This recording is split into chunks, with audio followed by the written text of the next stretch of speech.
Tel n'est pas mon avis.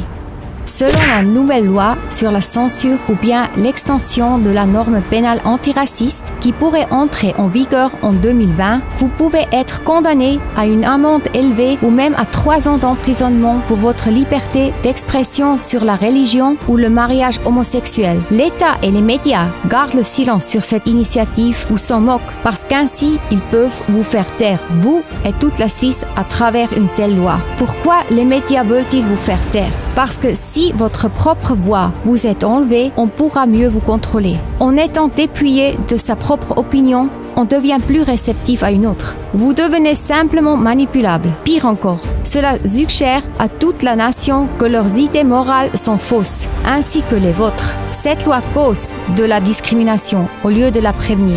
Vous, en tant que Suisse, serez victime de discrimination parce que vous n'aurez plus le droit d'exprimer librement votre opinion sur certains sujets. Donc, s'il y a quelque chose que vous ne souhaitez pas soutenir en vous basant sur votre foi ou vos valeurs morales, vous ne pourrez plus exprimer librement votre opinion à ce sujet parce que cette loi sur la censure vous forcera à approuver quelque chose qui contredit vos idées morales. Mais ce n'est que le début. La question se pose, qu'est-ce qui suit? Votre opinion et celle de votre ville comptent maintenant, car nous n'avons que jusqu'à fin mars pour envoyer suffisamment de signatures pour le référendum contre cette loi. Ce n'est qu'alors qu'il y aura un référendum. Dans le cas contraire, cette loi entrera automatiquement en vigueur l'année prochaine. Levez-vous avant qu'il ne soit trop tard. Sur les 2 liens suivants, vous pouvez gratuitement commander des feuilles de signature ou les télécharger à la maison. Vous y trouverez également une vidéo explicative détaillée en 9 langues. Procurez suffisamment de feuilles de signature et demandez à vos voisins de les signer aussi. Prenez contact avec votre pasteur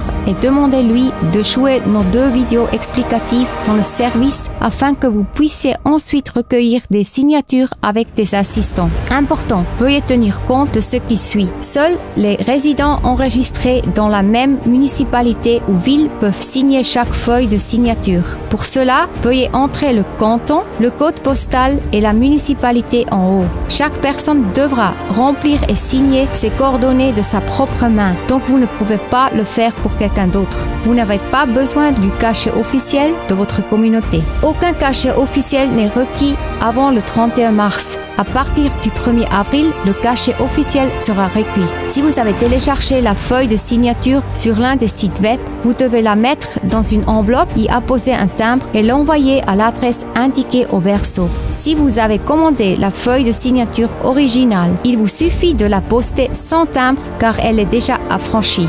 Rejoignez-nous et défiez votre ville. C'est l'heure de l'unité en Suisse. Élevez votre voix. Défendons-nous ensemble en tant que nation et luttons pour notre liberté de foi. Ne permettons pas qu'on nous prive de notre liberté. Nous remercions l'UDF Suisse, l'Association Citoyens pour Citoyens, la jeune UDC Suisse, patrio.ch et de nombreux bénévoles qui s'engagent pour votre liberté. Merci beaucoup.